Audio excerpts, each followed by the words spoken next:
स्थान दिव्य चिंतामणि धाम रतन मंदिर मनोहर।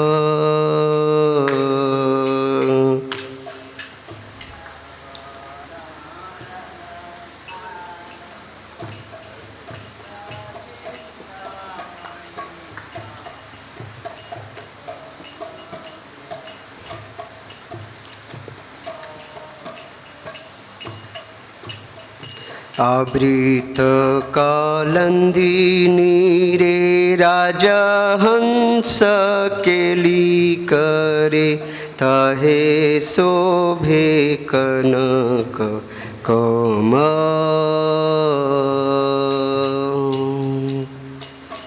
आवृत कालंदिनी रे राजहंस केली करे ताहे शोभे कनक कमल।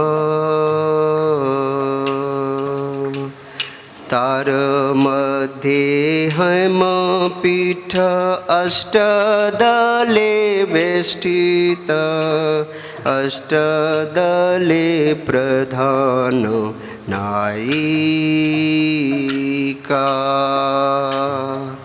तार मध्ये हेम पीठ अष्टदले वेष्टित अष्टदले प्रधान नायिका।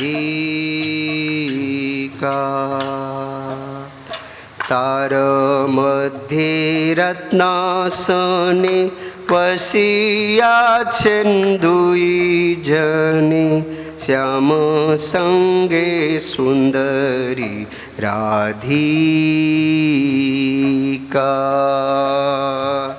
तार मध्ये रत्नासने वसिया छे दुई जने श्याम संगे सुंदरी राधिका। ओ रूप लावण्य राशि अमीय परी छे खासी हास्य परिहास संभाषणे। ओ रूप लावण्य राशि अमीय परी छे खासी हास्य परिहास्य संभाषणे। नरोत्तम दास कय नित्य लीला सुखमय सदाय स्फुरक मोर मने। नरोत्तम दास कय नित्य लीला सुखमय सदाय स्फुरुक मोर मने। हरे कृष्ण कृष्ण कृष्ण हरे हरे हरे राम राम राम हरे हरे। जगत गुरु श्रील प्रभुपाद की। All glories to the assembled devotee. Hare Krishna. All glories to the assembled devotee. Hare Shri Shri Vrindavan धाम की जय। श्रीमद् भागवत महापुराण की। ओम नमो भगवते वासुदेवाय।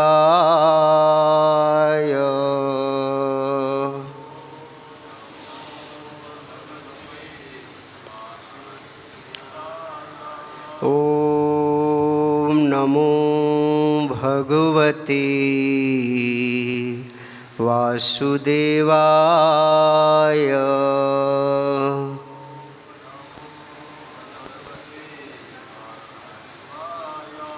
ओम नमो भगवते वासुदेवाय।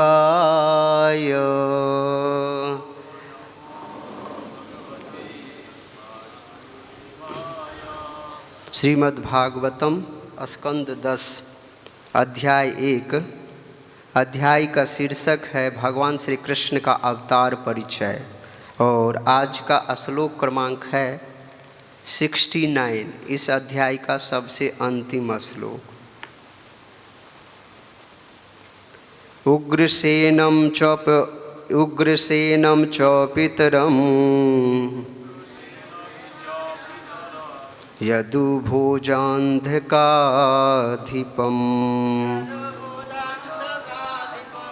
स्वयं निगृह्य बुभुजे शूरसेनान् महाबल। उग्रसेनं च पितरं यदुभुजान्धकाधिपम् स्वयं निगृह्य बुभुजे शूरसेनान् महाबल। उग्रसेनं च पितरं यदुभुजान्धकाधिपम् स्वयं निगृह्य बुभुजे शूरसेनान् महाबल।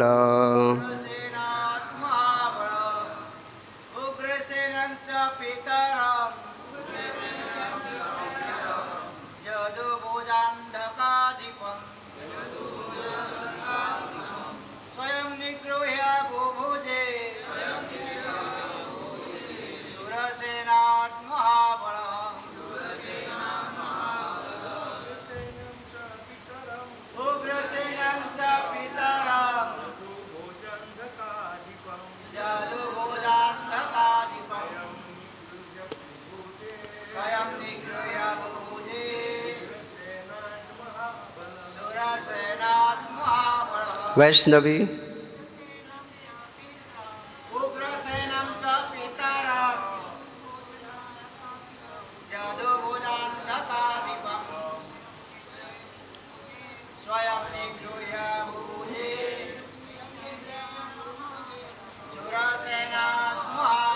जगत गुरु श्रील प्रभुपाद जी के द्वारा शब्दार्थ अनुवाद और तात्पर्य। जगत गुरु श्रील प्रभुपाद की। उग्रसेनम उग्रसेन को च तथा पितरम अपने पिता को यदुवंशी भोजवंशी अंधकवंशी अधिपम राजा को स्वयं निगृह्य दमन करके बुभुजे भोग किया शूरसेन कहलाने वाले समस्त राज्य महाबल अत्यंत बलशाली कंस ने उग्रसेन के अत्यंत बलशाली पुत्र कंस ने अपने पिता तक को जो यदु भोज तथा अंधक वंशों के राजा थे बंदी बना लिया और शूरसेन नामक राज्यों का शासन स्वयं चलाने लगा। तात्पर्य शूरसेन नामक राज्यों के अंतर्गत मथुरा भी सम्मिलित है। इतना ही तात्पर्य है। जगत गुरु श्रील प्रभुपाद की। ओम अज्ञानतिमिरान्धस्य ज्ञानाञ्जनशलाकया चक्षुरुन्मिलितं येन तस्मै श्रीगुरुवे नमः। मूकं करोति वाचालं पंगुं लंघयते गिरिं यत्कृपातमहं वन्दे परमानन्दमाधवम्। नमः ओं विष्णुपादाय कृष्णपृष्ठाय भूतले श्रीमते भक्तिवेदांत स्वामिन इति नामिने। नमस्ते सारस्वते देवे गौरवाणी प्रचारिणे निर्विशेष शून्यवादी पाश्चात्य देशतारिणे वाञ्छाकल्पतरुभ्यश्च कृपा सिन्धुभ्य एव च पतितानां पावनेभ्यो वैष्णवेभ्यो नमो नमः। गुरुवे गौरचन्द्राय राधिकायै तदालये कृष्णाय कृष्णभक्ताय तद्भक्ताय नमो नमः। यत्पादपल्लवयुगं विनिधाय कुम्भ द्वन्द्वे प्रणामसमये सगणाधिराज विघ्नान् विघ्नन्तुमलमस्य जगत्त्रयस्य गोविन्दमादिपुरुषं तम अहं भजामि। जय श्री कृष्ण चैतन्य प्रभु नित्यानंद श्री अद्वैत गदाधर श्रीवासादि गौर भक्तवृंद। हरे कृष्ण कृष्ण कृष्ण हरे हरे, हरे राम राम राम हरे हरे।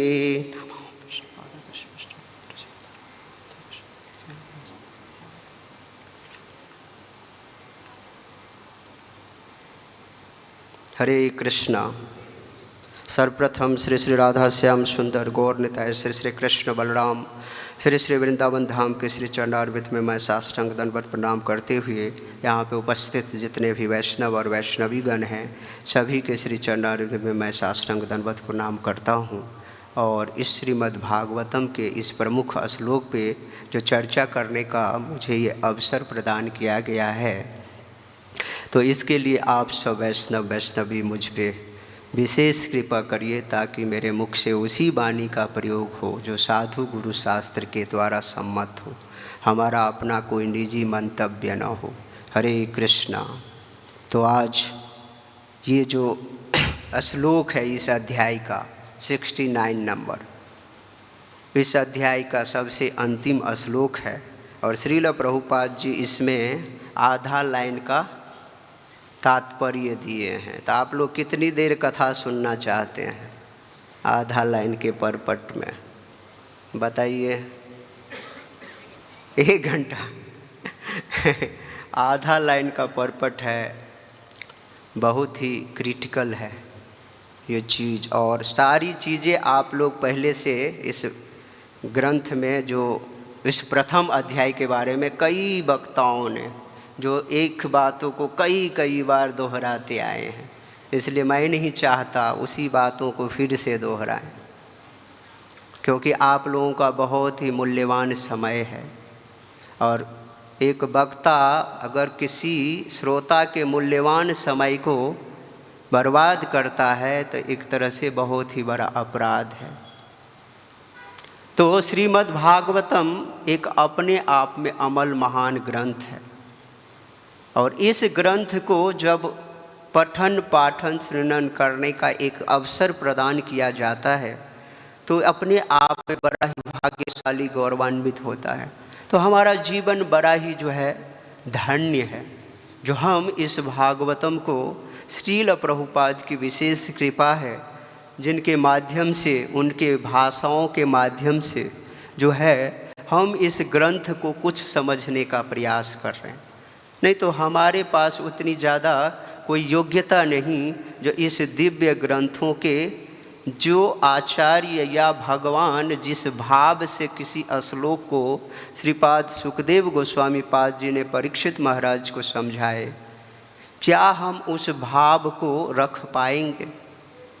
तो इस भाव को पकड़ना आचार्यों की टीका के माध्यम से ही संभव हो पाएगा, वो भी उन्नत वैष्णव के द्वारा, और उनमें से मैं कहीं भी हूँ नहीं। इसलिए हम केवल और केवल आपके आशीर्वाद पे टिके हैं।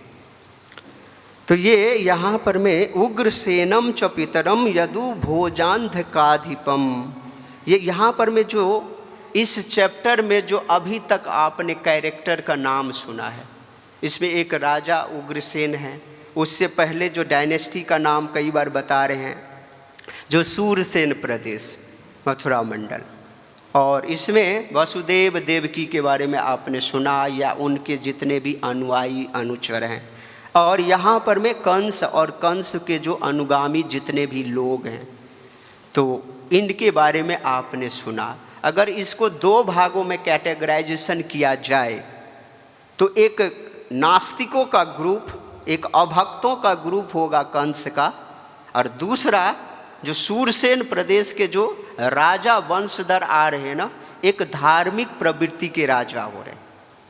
लेकिन यहाँ से कंस का जहाँ से अत्याचार शुरू हो रहा है, वहाँ से क्या हो रहा है, ये जो धार्मिक प्रवृत्ति के जो राजा का यहाँ से अंत हो रहा है। क्योंकि यहाँ पे बता रहे हैं जो सूरसेन महाबल, ये जो महाबल शब्द जो है वो प्रयोग है कंस के लिए, और इसने क्या किया, स्वयं निगृह भुभुजे, उसने बलात् अपनी बल से इतनी शक्ति सामर्थ्य कंस ने इकट्ठा कर लिया था, जो बलात् अपने पिता के सिर पे जो सूरसेन प्रदेश का जो ताज था उसको बलात् उन्होंने छीन लिया, और अपने सिर पे बिना अभिषेक का, बिना किसी पुरोहित का, बिना किसी ब्राह्मण अनुष्ठान का वो स्वयं जो है राजगद्दी पे बैठ गया और राज करने लग गया। तो ऐसे इतिहास में ये तो हुआ ही, ऐसे कई औरंगजेब है, शेरशाह वगैरह कई कथा हमने पीछे सुना ही है, और मैंने भी एक दिन बताया ही था। तो ये बलात् जो है इसको कह रहे स्वयं निगृह भुभुजे सूरसेनान महाबल। अब कह रहे उग्रसेनम चौपितरम, उग्रसेन जैसे धार्मिक प्रवृत्ति के राजा के सिर से ताज को छीन करके, जो उग्रसेन किस वंश के राजा थे, कह रहे हैं सूरसेनान, वो सूरसेन प्रदेश के राजा थे। और खास करके देखिए यदुवंश बहुत सारे, इससे जो वंश जितने सारे जो मथुरा मंडल का जो प्रदेश है जिसको सूरसेन प्रदेश बोला जाता है, तो उस सूरसेन प्रदेश की जो अगर रकबा देखा जाए, चौहद्दी देखा जाए, तो ब्रज महिमा में जो है बहुत ही सुंदर विस्तार से वर्णन है।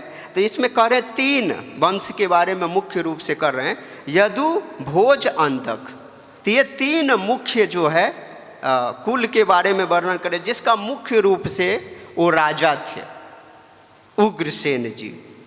तो इसके बारे में हम थोड़ा सा समझने का जो है आचार्यों की बातों से समझने का हम प्रयास करते हैं, जो बहुत ही सुंदर है। राजा उग्रसेन का जो डायनेस्टी है, तो सूरसेन प्रदेश कैसे कहलाया इसके बारे में, सूरसेन प्रदेश, तो सूरसेन प्रदेश, उसको थोड़ा करताल दे दीजिएगा। सूरसेन प्रदेश जो है किसके नाम से है, तो एक राजा हुए हैं बहुत बड़े, कार्तवीर अर्जुन करके। तो कार्तवीर अर्जुन के जो है ना पुत्र हुए हैं सूरसेन। तो उन्हीं जब वो इस प्रदेश का जब राज्य किया करते थे, तो जिस प्रदेश में सूरसेन राजा थे, तो उस प्रदेश का ही नाम जो है सूरसेन प्रदेश पड़ा। तो हम लोग जैसे मथुरा मंडल है, और इसमें श्रील प्रभुपाद जी बता रहे हैं सूरसेन नामक राज्यों के अंतर्गत मथुरा भी सम्मिलित है। सूरसेन जो राज्य है उसमें मथुरा भी सम्मिलित है। तो ये सूरसेन प्रदेश कहाँ तक है, तो ब्रज भक्ति विलास के ब्रज क्या जो महिमा का जो बुक है उसके अनुसार से, और वैसे भी सब आप लोग जानते ही हैं, जो पूर्व में जो आगरा है, मथुरा के जो पूर्व में आगरा है, तो आगरा जो कह रहे हैं ये ब्रह्मांड पुराण के अनुसार बता रहे हैं। जो पूर्व में जो आगरा जिले का एक शहर है हसनगढ़, जो हास्यम वन है, पश्चिम में जो राजस्थान के काम्य वन के पहाड़ी ग्राम पर्वत है, और दक्षिण में जो धौलपुर का जाजौ ग्राम है, और उत्तर में अलीगढ़ के जेवर गांव के निकट सूर्य पत्तन वन है। तो इसके बीच का जो सारा का सारा क्षेत्र है ये आता है सूरसेन प्रदेश में। ठीक है, इवन इधर देखा जाए तो गुड़गांव का भी कुछ क्षेत्र है, गुड़गांव जिसका नाम अभी गुरुग्राम पड़ गया है, हरियाणा में आता है। तो कह रहे हैं बरहत जो है ना, जैसे पूर्वोत्तर यदुपुर जो सूरसेन का गांव है, बटेसर गांव ब्रज में है ना एक बटेसर गांव, तो उसके दक्षिण से सोनितपुर, तो सोनितपुर ये कहाँ पे आता है, गुरुग्राम में ही आता है। से पश्चिम में 84 कोस की जो भूमि है ना, इसी को विद्वान जन जो है ना ये ब्रज की बोलते हैं। और जो पहले जो बताया ये सूरसेन प्रदेश का ये क्षेत्र है। अब सूरसेन प्रदेश में भी मुख्य रूप से जो है मथुरा को राजधानी बनाया गया। मथुरा मुख्य रूप से मेन राजधानी इन्होंने बनाया। तो यहाँ पर में जो मथुरा मंडल है उसके बारे में बहुत ही सुंदर टीका किए हैं श्रीपाद सनातन गोस्वामी पाद अपने वैष्णव तोषणी ग्रंथ में। मथुरा मंडल के महात्म बता रहे हैं, कह रहे हैं मथ्यते तु जगत सर्वम ब्रह्म ज्ञानेन येन वा तत्सारभूतम यद्यस्याम मथुरा स निगद्यते। तो कह रहे हैं जब कोई स्वरूप सिद्ध व्यक्ति, देखिए मथुरा या वृंदावन धाम में जब कोई वास करते हैं तो उस वास के बारे में कुछ बात भाव बता रहे, जो कैसे ब्रज में कैसे भाव से वास करना चाहिए इसके बारे में बता रहे। तो जब कोई स्वरूप सिद्ध व्यक्ति जो है अपने दिव्य पद पे स्थित होकर के ना अगर कर्म करता है तो वो जो भक्ति योग का वो जो उसका पद होता है ना, तो वही पद मथुरा कहलाता है। एक तो स्वरूप सिद्ध में और भक्ति परक जो कर्म करता है उसको मथुरा कहते हैं। अगर दूसरे शब्दों में उसको व्यक्त किया जाए तो जब कोई व्यक्ति भक्ति योग की विधि से कर्म करता है तो चाहे वह जहाँ रहे, कहे तत्सार भूतम यद्यस्या मथुरा सा निगद्यते, करे मथ्यते स जगत सर्वम ब्रह्म ज्ञानी नीनवा। तो करे अगर चाहे वो जहाँ भी रहे किंतु वास्तव में वो मथुरा वृंदावन में होता है। अगर मान लीजिए वो भक्ति के विधि विधानों का अपने आचार्यों के अनुगत रह करके काम कर रहे हैं और तो किसी भी भाग में रहते हैं तो कह रहे हैं जो ये, और भक्ति किसके करने के लिए बोल रहे हैं, जो नंद बाबा के जो पुत्र हैं ना वो उनके पुत्र यानी कि भगवान श्री कृष्ण की भक्ति जो है ना यही समस्त ज्ञान का सार है। तो कह रहे हैं ना तत्सार भूतम यद्यस्य, यही समस्त ब्रह्म ज्ञानेन येन वा, यही ब्रह्म ज्ञान यही सार ज्ञान का अगर सार बोला जाए तो इसके बारे में यही है। जो व्यक्ति जो है भक्ति में समस्त ज्ञान का सार है और ऐसा ज्ञान जहाँ भी प्रकट किया जाता है उस स्थान को मथुरा मंडल कहा जाता है।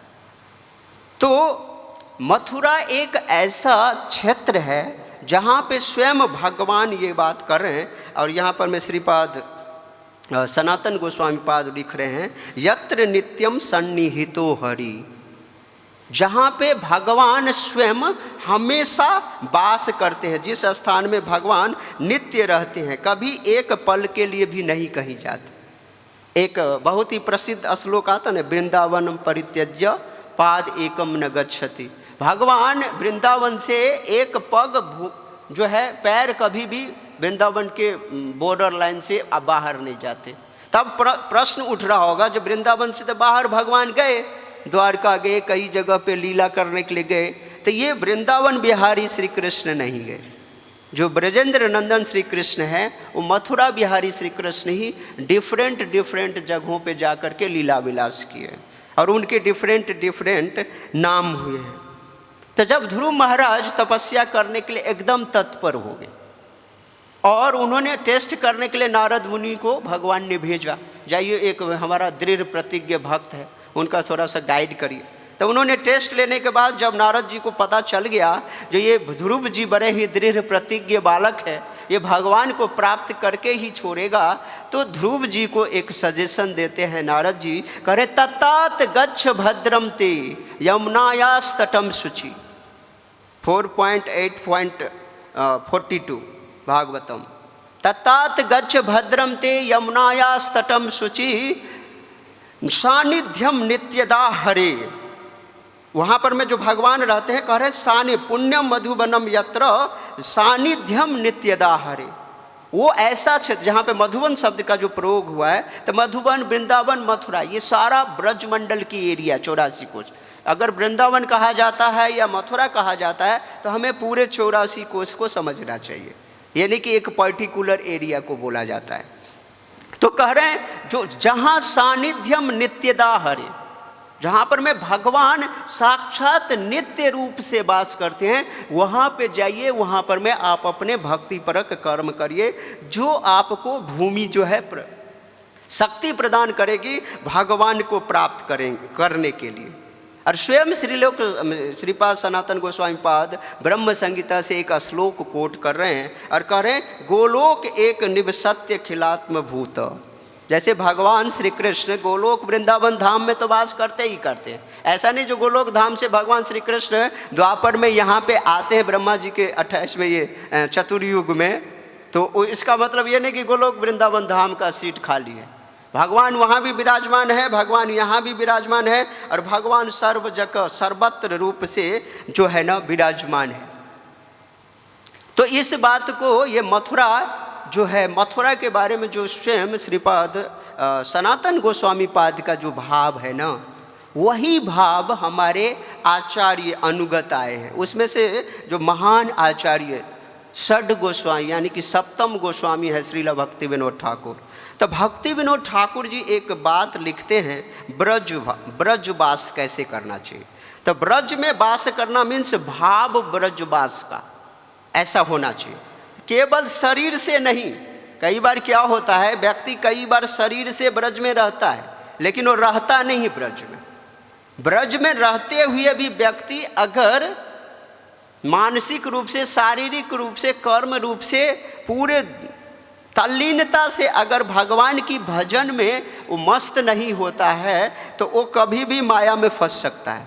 इसके बारे में श्रील भक्ति विनोद ठाकुर जी बता रहे हैं, जो ब्रज में रहने से जो शरीर की केवल एक्टिविटी करना, ये केवल और केवल जो है ना, ये ब्रज में शरीर रह रहा है, ये भी एक बड़ा उत्तम कोटि का बात है। कम से कम शरीर तो ब्रज में है, भले ही हमारा मन ब्रज में न हो, लेकिन शरीर यहाँ पे है, तो ये भी बड़ा उत्तम है। लेकिन मानसिक रूप से, कार्मिक रूप से, सभी तरीके से अगर ब्रज में रह रहे हैं तो ये इसमें क्या होगा, माया हमें चपेट में ले नहीं सकती।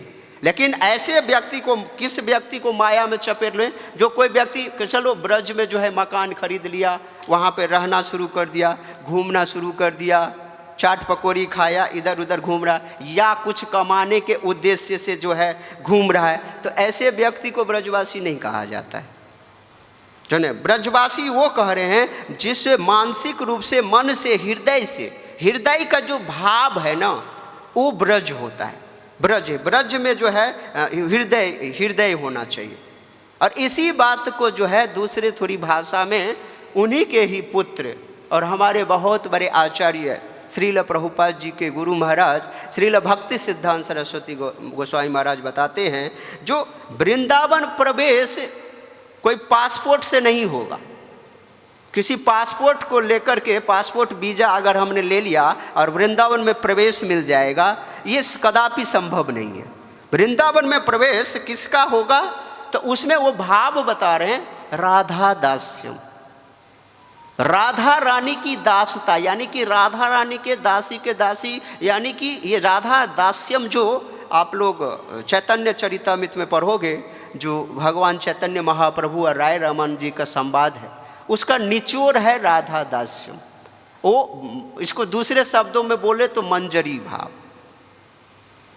जो जैसे राधा रानी के कई सारे अनुगत मंजरियां हैं, तो हम लोगों का जो जीवन का सर्वोत्तम लक्ष्य है ना, श्रीमती राधा दास्यम, ये राधा दास्यम को ही प्राप्त करना।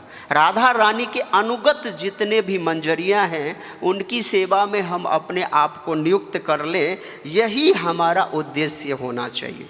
और वृंदावन प्रवेश राधा दास्यम की ना, बोल रहे श्री भक्ति सिद्धांत सरस्वती महाराज, ये हमारे अंदर में एक तरफ होनी चाहिए, जो हमारा ये भाव कब प्रकट हो, जो कबे हम हेरिव श्री वृंदावन, जो कब हम वो वृंदावन को वो देख पाएंगे और हमारा हृदय साक्षात वृंदावन होगा। तो इस बात को बता रहे, जब तक आत्मा राधा भाव को स्पर्श नहीं करेगा ना, तब तक हमारा वृंदावन में प्रवेश नहीं होगा।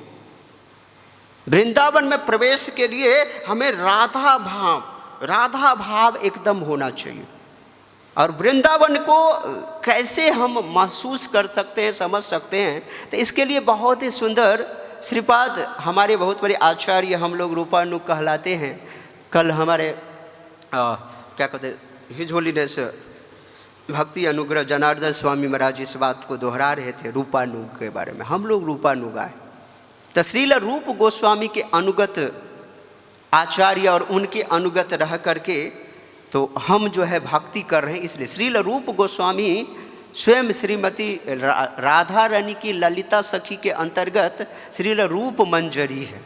तो मंजरी के अंतर्गत जो सेवा अनुगत है, तो यही वो कह रहे हैं जो भक्ति रसामृत सिंधु जो दिव्य ग्रंथ है, अगर भक्ति से समन्वित दिव्य सारे वेद पुराण शास्त्रों को निचोड़ सार निकाला जाए तो उसमें दो मुख्य ग्रंथ आता है, वो है भक्ति रसामृत सिंधु और एक उपदेशामृत। तो इसमें से भक्ति रसामृत सिंधु में से बोलते हैं जो वृंदावन कैसे हम वृंदावन को हम कैसे लाभ उठा सकते हैं, तो करे श्रुता स्मृता कीर्तिदा च वांछिता प्रेक्षिता गता स्पृष्टा आश्रिता सेविता च मथुरा श्री वृंदानिनाम। करें वृंदावन को कोई श्रुता, वृंदावन के बारे में कोई व्यक्ति अगर सुनता है तो समझ लीजिए उसको 100% में से 10% मिल गया। ये जो क्रम बता रहा हूँ ये एक से बढ़कर एक क्रम है। अगर कोई सुनता है तो वो सुन करके भी वृंदावन का भाव, सुनने से अच्छा है स्मृता। अगर वो स्मरण कर रहा है वृंदावन के बारे में तो स्मरण आ रहा है तो वो बहुत ही अच्छा है। अगर कोई कीर्तन कर रहा है, कीर्तिता, वृंदावन के बारे में किसी को बता रहा है या किसी को कीर्तन करके वृंदावन की तरफ अट्रैक्ट कर रहा है, सुन रहा है, तो कीर्तिता, तो कीर्तन करना उससे ज़्यादा बेटर है। करे वांछिता, वृंदावन आने की इच्छा कर रहा है तो वो और उससे ज़्यादा बेटर है। करे प्रेक्षिता, अगर वृंदावन को देख रहा है, कई बार क्या होता है हम लोग ट्रेन से कहीं जाते रहते हैं, एरोप्लेन से जाते रहते हैं और दिखाई देता है वृंदावन, वृंदावन को देख करके ही हम प्रणाम कर लेते हैं ना। यमुना महारानी को देख करके, गंगा को देख करके, जय गंगा मैया यमुना में बोल करके प्रणाम करें, लेकिन इतना सामर्थ्य नहीं उसको टच करे। तो उसके अगला क्या है प्रेक्षिता। प्रेक्षिता मतलब देख लिया, और वांछिता मतलब इच्छा किया, प्रेक्षिता देख लिया, गता जा करके उसको टच किया, दंडवत प्रणाम किया, स्पर्श किया।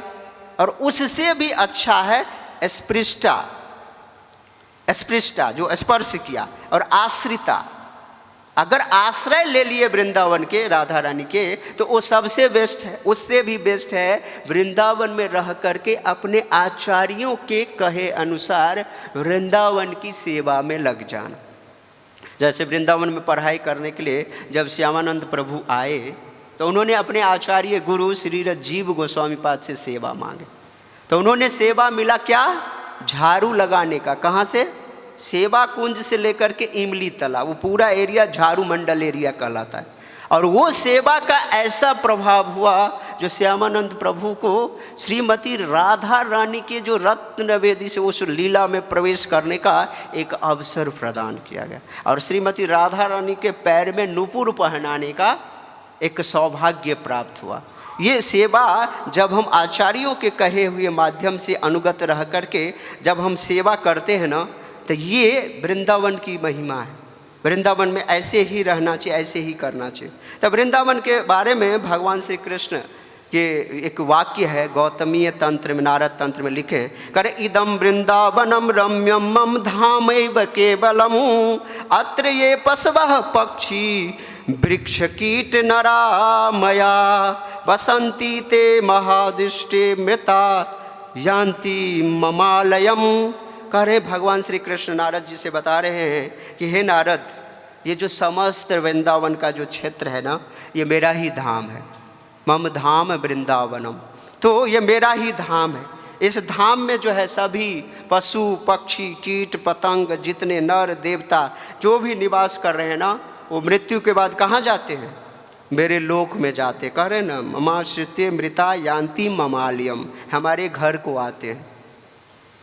तो भगवान जितने भी राक्षस को मारे, एक फाइट मारे, बोलो हमारा फ्लैट खाली है आज गोलोक धाम में। तो ऐसा फाइट खाना तो बहुत ही अच्छा है। गुरु महाराज ये बात बताते हैं। और वृंदावन को ऐसे हम खुली आंख से नहीं देख सकते।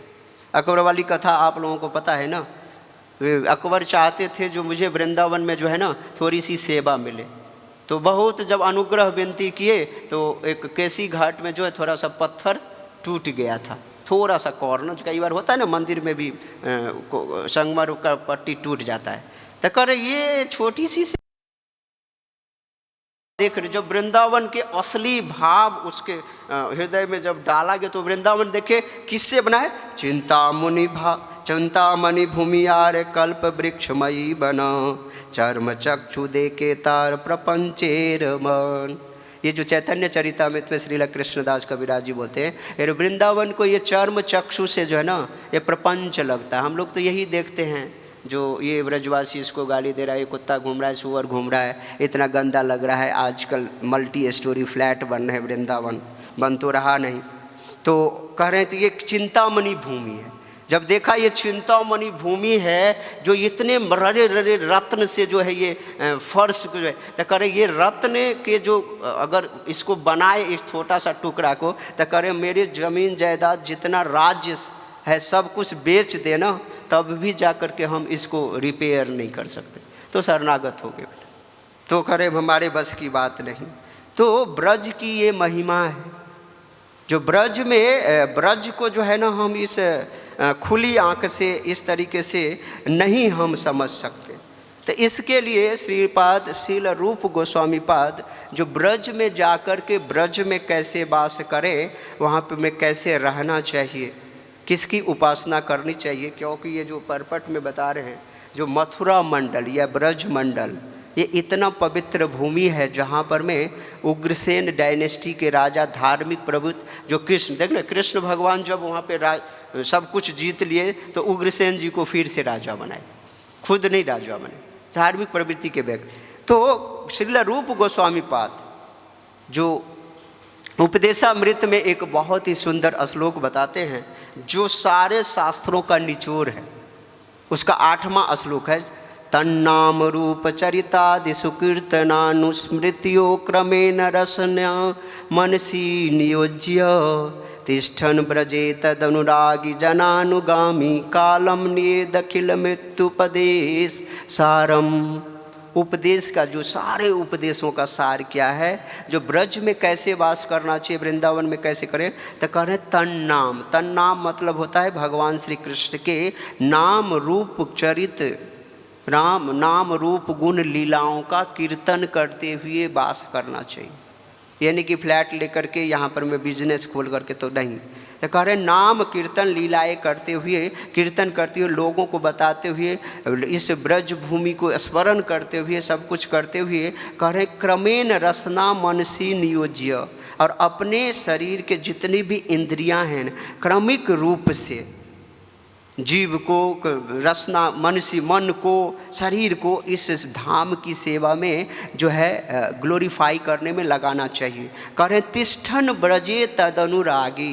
अब ब्रज में वास करने के लिए जब भी देखिए महाप्रभु जितने भी अपने अनुगत वैष्णव को ब्रज में भेजते थे तो बोलते थे पहला ही लाइन, जा कर के रूप सनातन का आश्रय लेना है, आज से तुम्हारा गुरु वही है।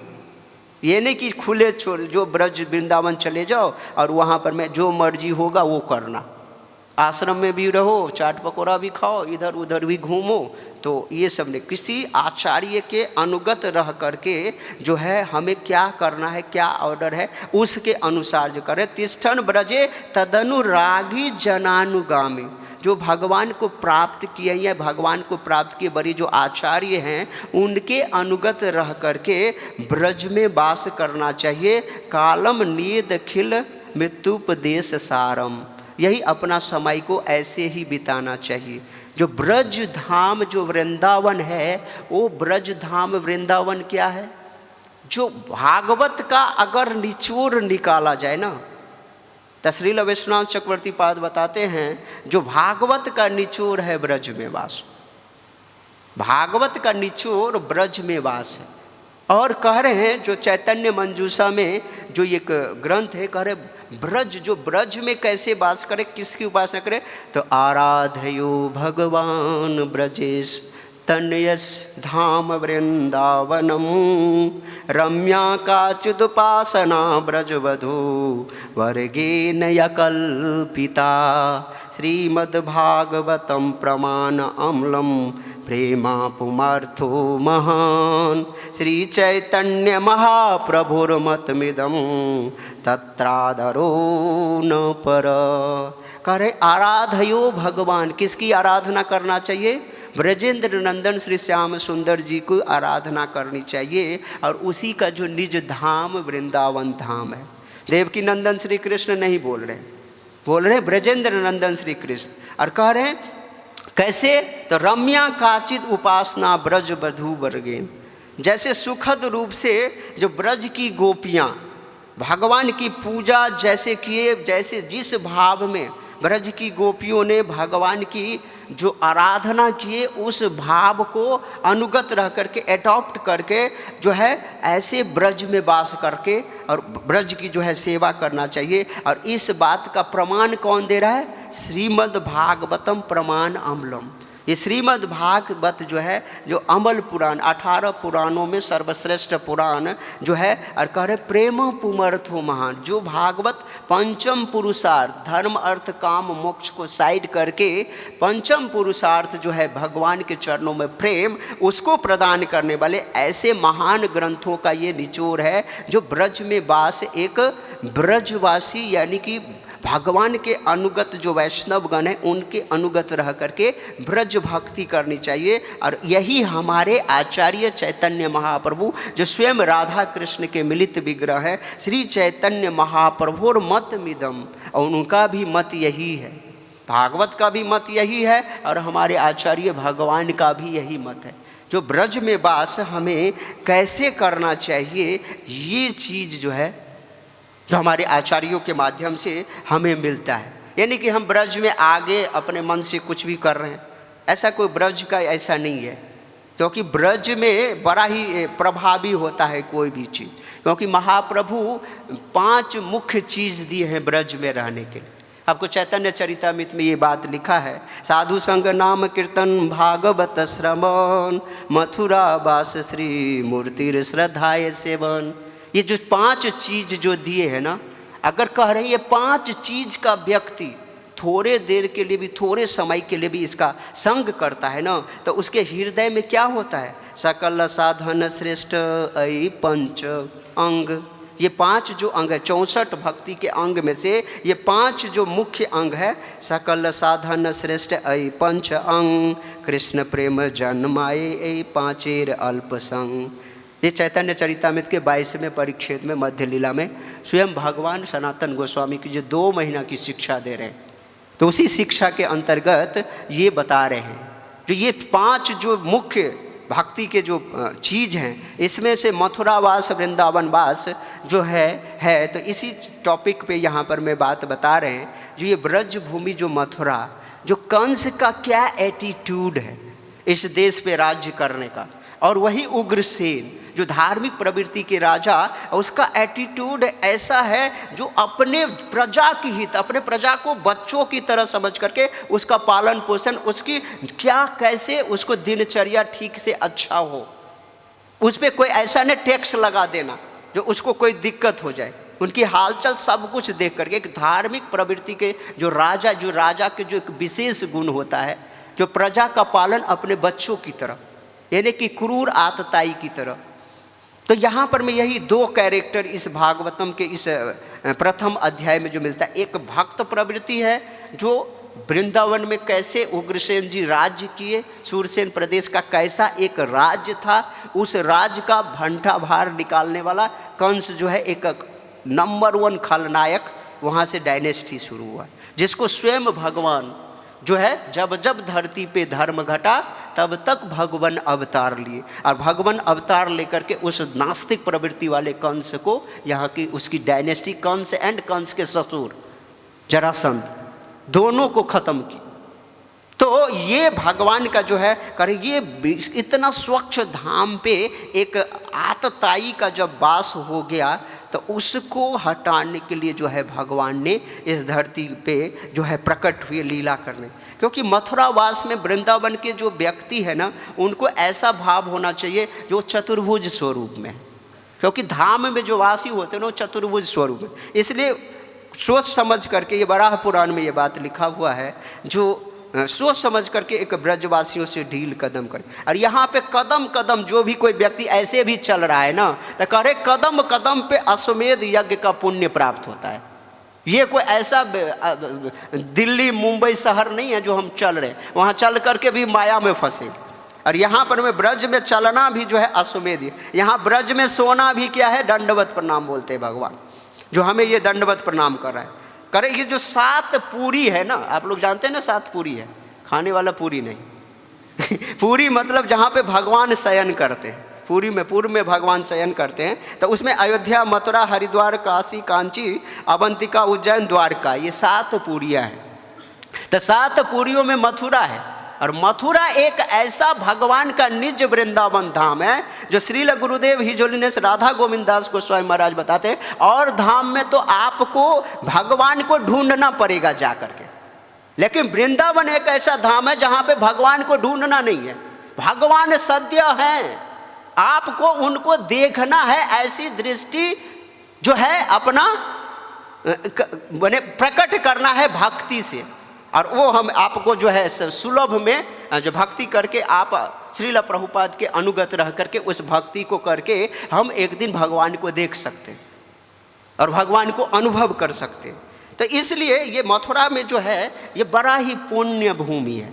अगर कोई व्यक्ति मथुरा में रह करके शरीर छोड़ दिया, मथुरा देखिए, अगर ब्रज में 4 तरह के ब्रजवासी कैसे बनता है, तो 4 तरह के ब्रजवासी के बारे में बता रहे हैं। अगर किसी व्यक्ति का मथुरा में जन्म हो जाता है तो भी हो जाता है मथुरा, क्या कहते हैं, अगर किसी व्यक्ति का अगर जनेऊ संस्कार हो गया, मान लीजिए किसी की दीक्षा अगर वृंदावन में हो जाती है, जैसे मेरा भी दीक्षा संजोग से यहीं पे हुआ, जनेऊ दीक्षा, तो जनेऊ की अगर संस्कार यहाँ पे हो जाता है तो ये ब्रजवास। तीसरा जो है आपको जो है विवाह संस्कार अगर यहाँ पे हो जाता है ब्रज में, तो यहाँ पे भी आपको ब्रज की जो है सारी की सारी फैसिलिटी मिलना शुरू हो जाता है। चौथा जो है, अगर कोई व्यक्ति ब्रज में शरीर छोड़ दिया या कहीं वृंदावन क्षेत्र के अलावा कहीं और शरीर छोड़ दिया और उस शरीर को किसी भी तरह से वृंदावन के भूमि पे आकर के दाह संस्कार कर दिया, दाह संस्कार, तो उस व्यक्ति को वही गति मिलेगी। ये बहुत ही बड़ा पावन भूमि है। इसके पीछे एक कथा बताता हूँ, है तो गांव घर की कथा, बिहार की कथा है। एक गांव में एक व्यक्ति था जो 5 भाई थे, और 5 भाई थे और 5 भाई में एक छोटा भाई था, उसको ब्रज से बड़ा प्रेम हो गया। ब्रज में जब आए तो ब्रज में रहना जब शुरू किया तो बड़ा प्रेम हो गया, ब्रज में ही रह गए। धीरे धीरे गांव गया ही नहीं। अब घर वाले जो है ढूंढ रहा है, तो धीरे धीरे इधर उधर से पता करके पता लगा लिया उसने, जो मेरा बेटा कहाँ रह रहा है, तो वृंदावन में रह रहा है। तो उसकी माँ 80 वर्ष की बूढ़ी थी, ढूंढते ढूंढते ढूंढते वृंदावन आ गई। अब वृंदावन आई तो एक बार देख लिया, तो कई बार आती थी, जाती थी, कई बार आती थी। तो उसका मन था हम बेटे को जो है किसी तरीके से ब्रज से लेके चले जाए।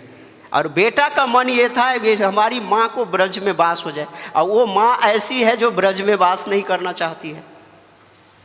तो ये बच्चा क्या सोचा क्या, जो भाई इसको किस तरीके से हमारी माँ की अच्छी गति हो। देखिए है बड़ा अटपटा, मैंने आपको लगेगा सुनने में ये कितना खराब चीज़ है जो एक माँ के साथ कोई ऐसा दुर्व्यवहार करता है, लेकिन उसकी बच्चा का क्या चेतना, हाई कॉन्शियसनेस है। चेतना क्या था, उसने अपने माँ को जहर मिला दिया खाने में।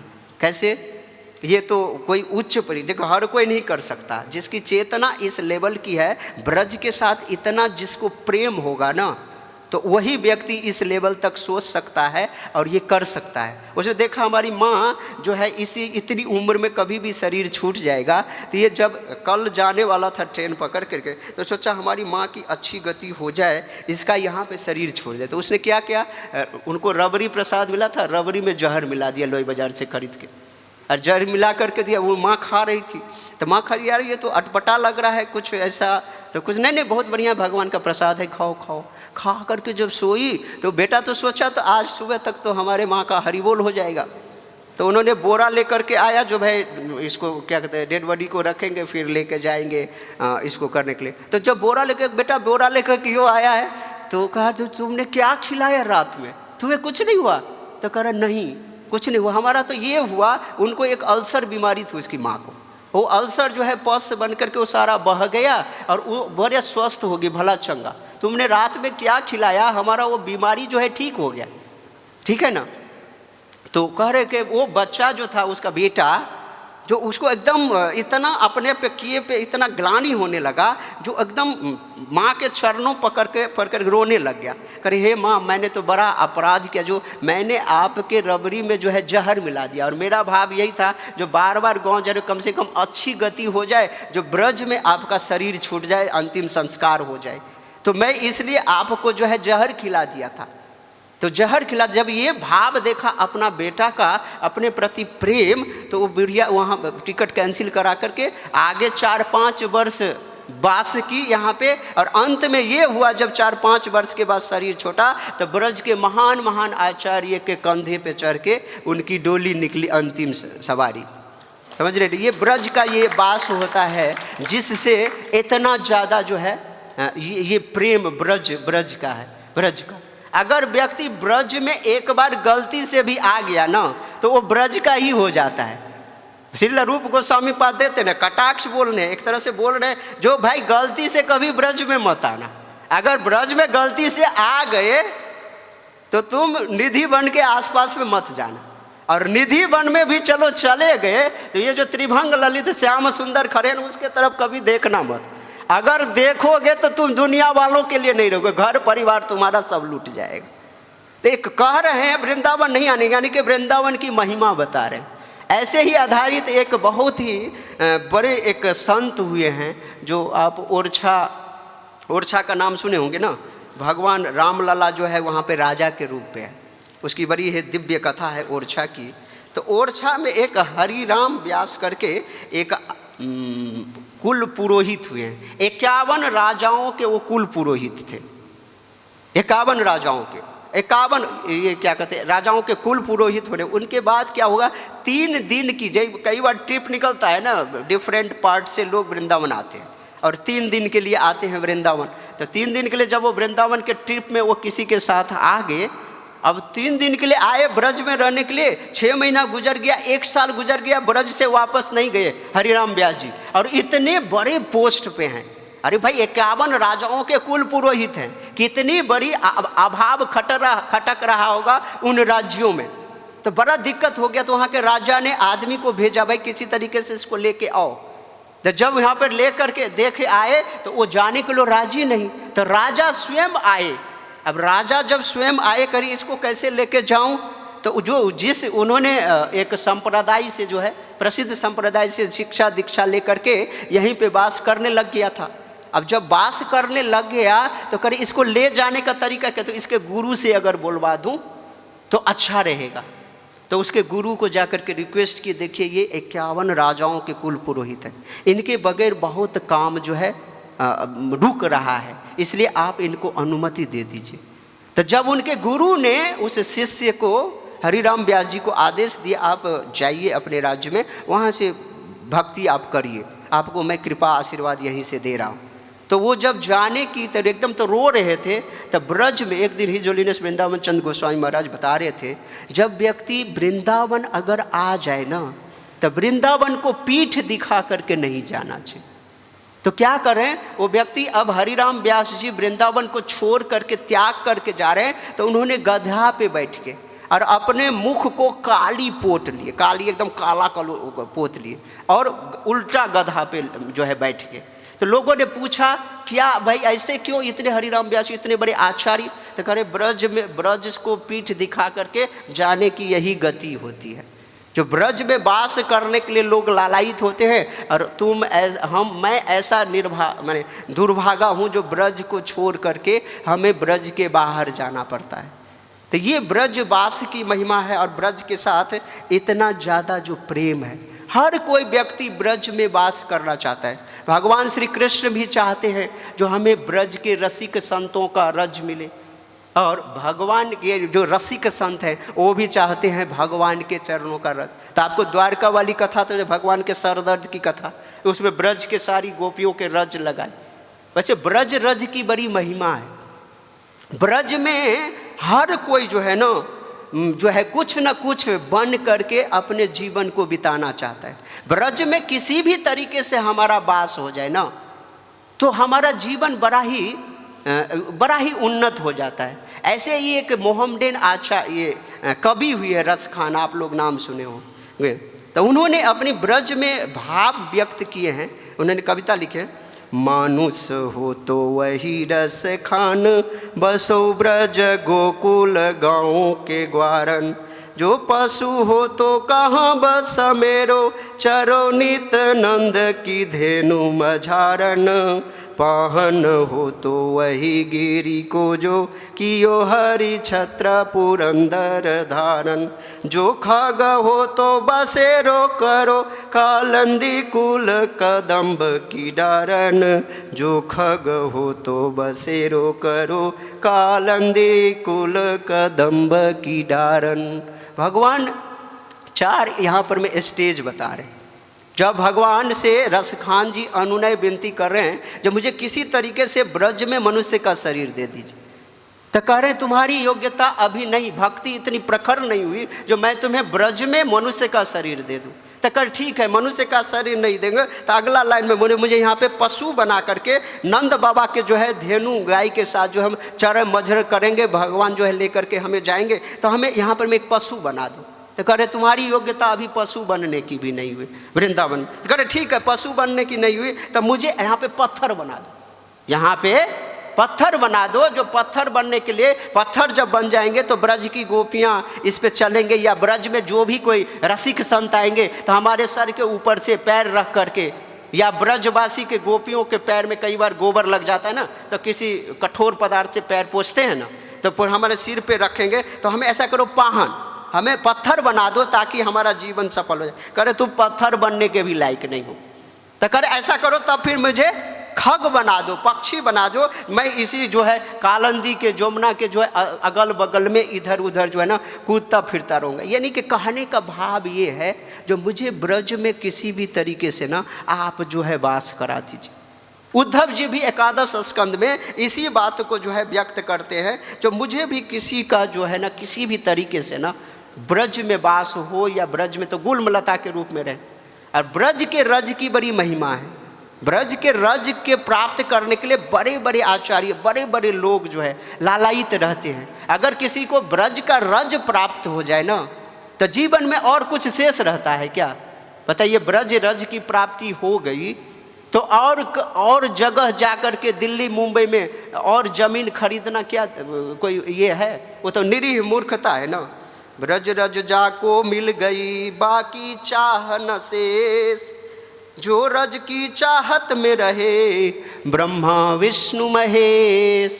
ब्रह्मा विष्णु महेश भी ब्रज के रज की चाहत में रह करके, तभी तो ब्रह्मा जी आज बरसाना में ब्रह्मगिरी पर्वत के रूप में, भगवान शिव जो है क्या बन के हैं, नंदगांव में जो है क्या कहते हैं नंदगिरी पर्वत, और भगवान विष्णु स्वयं गिरिराज गोवर्धन बन करके जो है अपने आप को जो है यहाँ पर में वास करा रहे हैं। तो ये वृंदावन की एक विशेष महिमा है, जो वृंदावन में अगर व्यक्ति कहा जाए, देखिए इतनी सारी धुएं, जैसे काशी को क्या बोला जाता है, ज्ञान की भूमि बोला जाता है ना, काशी ज्ञान की भूमि है, अयोध्या वैराग्य की भूमि है, और बद्रीनाथ जो है तपोभूमि है, और नैमिषारण्य कथा की भूमि है।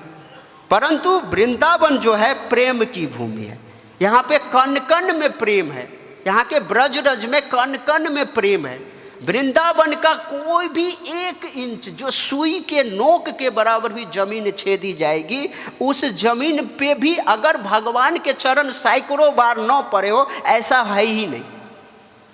क्योंकि भगवान जब जो ब्रह्म विमोहन लीला किए थे ना, तो लाखों गैया अपने स्वरूप में 4 पैर के हो गए थे, और उनके बछड़े 4 पैर के हो गए थे। स्वयं अपने उनके जितने ग्वाल बाल सखा स्वयं 2 पैर वाले हो गए थे। तो कोई भी ऐसी भूमि 1 सुई के इंच के बराबर नहीं है, जो ये ब्रज की इतना बड़ा प्रभाव जो है। कलयुग का जब इतना बड़ा प्रभाव हुआ, 5 मिनट और लूँगा आप लोगों का, तो बड़ा ही इम्पोर्टेंट टॉपिक। तो कह रहे हैं ये ब्रज कलयुग का इतना बड़ा प्रभाव है, जो कलयुग के प्रभाव से हर कुछ जो है ना प्रभावित हो रहे हैं। स्वयं भक्ति देवी नारद जी के साथ जो वार्ता हुई है भागवत के महात्मा स्कंद पुराण में, तो उसमें बता रहे हैं जो भक्ति देवी जो कहाँ द्रविड़ देश में पैदा हुई थी ना, भ्रमण करते करते इधर कहाँ से घूमते घूमते जब एकदम बूढ़ी हो गई, टांग हाथ सब टूट गया, सब कुछ हो गया, तो उसके बाद जब ब्रज भूमि में आई तो एकदम नवयुवती हो गई। और नवयुवती हो गई, लेकिन उनके सुपुत्र ज्ञान वैराग्य एकदम से जर्जर हो गया, मर गए, एकदम ज़मीन से उठ ही नहीं रहे थे। जैसे कई बार होता है ना जनरेटर, तो जनरेटर को आप चलाओ, स्क्रीन डालो, धुक धुक करके बंद, धुक धुक करके बंद, वही हो रहा था ज्ञान वैराग्य। उसको किसी तरीके से उठा रहे थे। नारद जी ने भगवद गीता के श्लोक पढ़ा, थोड़ा सा उठे फिर सो गए, भागवतम के श्लोक पढ़े फिर से पढ़े फिर सो गए, भागवतम नहीं यूज किया ये सब। तो कई सारे उपाय किए, तो कह रहे जो वृंदावन को देख करके, वृंदावन में आकर के स्वयं भक्ति देवी स्वयं लहलहाने लग गई, नवयुवती हो गई, नूतन हो गई। ये वृंदावन धाम है। वृंदावनस्य सांगो गाद बाला त्वम भव पुनः धन्यम वृंदावनम चेदम भक्ति यत्रा भवन्नवा। ये महात्मा में ये श्लोक है, और इसमें भगवत ये जो वृंदावन के बारे में ये बात जो बता रहे हैं, इतनी सुंदर मर्माहक, जो कोई व्यक्ति यहाँ पर में आकर के जो है वृंदावन की भूमि में कैसे कैसे लोग रहे और कैसे यहाँ पर में वास करे, तो इसका ये बड़ा ही जो है एक चीज़ है। तो ये समझने वाली बात है। तो एक चीज़ मैं बता करके कथा को विराम दूंगा। जो वृंदावन की इतनी ज़्यादा ग्लोरिफिकेशन सुने, तो वृंदावन में रह करके अगर कोई व्यक्ति गलत काम करता है तो उसका भी प्रभाव उतना ही होता है। तो इसलिए भी सतर्कता की बात है। तो कह रहे अन्यत्र अगर किया गया कोई कर्म होता है ना, दुष्कर्म, अगर अन्यत्र कोई कर्म दुष्कर्म पाप किया, ब्रज में तीर्थ में आकर के उसका वो अन्यत्र किए गए पाप को धोल सकता है। लेकिन ब्रज में रह करके जो पाप किया हो गया, तो उसके बारे में कह रहे यत् कृतम पापम वज्रलेपो भविष्यति। ये जो कह रहे अन्यत्र ही कृतम पापम तीर्थ मासाद्य नश्यति। तीर्थ में आने से अन्य जगहों पे किया गया पाप नष्ट हो जाता है, लेकिन तीर्थेषु यत् कृतम पापम वज्र लेपो, ये वज्र का लेप वज्र की तरह जो है कठोर हो जाता है अगर ब्रज में आकर के कोई व्यक्ति जो है यहाँ पर में करता है। 2018 की बात है, और श्रील प्रभुपाद जी का एक कन्वर्सेशन है। एक नव दंपति जब श्रील प्रभुपाद जी विदेश में प्रचार कर रहे थे, तो एक नव दंपति श्रील प्रभुपाद जी को आकर के बोलते हैं, मुझे ब्रज में रहने का इच्छा हो रही है, मैं ब्रज में जाना चाहता हूँ। तो कह रहे जो तुम ठीक है, नो प्रॉब्लम, ब्रज में जाओ। तो बड़ा खुश हो गया। फिर बोले श्री पौज होकर के श्रील प्रभुपाद जी बोले, करे एक एफिडेविट साइन करो। एफिडेविट किस बात का? ब्रज में जाने के लिए एफिडेविट साइन क्या करना? तो एफिडेविट में ये लाइन लिखो, जो मैं ब्रज में पति पत्नी के साथ रहूंगी, ऐसे रहूंगा।